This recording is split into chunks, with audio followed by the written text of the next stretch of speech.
रुको संगवारी हो, पहले एला देखो। सुंदर है ना संगवारी हो, चलो आप मतलब भी सिखाता हूँ। संगवारी हो, आज मैं आप मन बर लेके आए हूँ DIY हार्ट बैनर डेकोरेशन।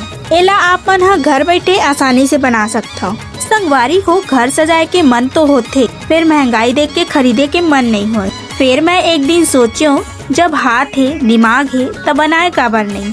बस पुराना कागज धागा और थोड़ा से समय ले इतना सुंदर DIY हार्ट बैनर डेकोरेशन बन के तैयार हो जाती। तो आप मन भी जल्दी से बनाओ और अपन घर ला एस्थेटिक लुक देवाओ। अगर आप मन ला भी कम खर्च में घर सजाए के मजा चाहिए तो ये DIY झालर जरूर बनाओ।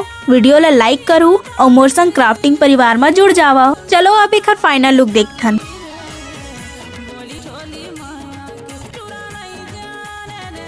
संगवारी हो, आप मन ला ये वाले DIY हार्ट बैनर कैसे लगिस कमेंट में जरूर बताओ। जय जोहार।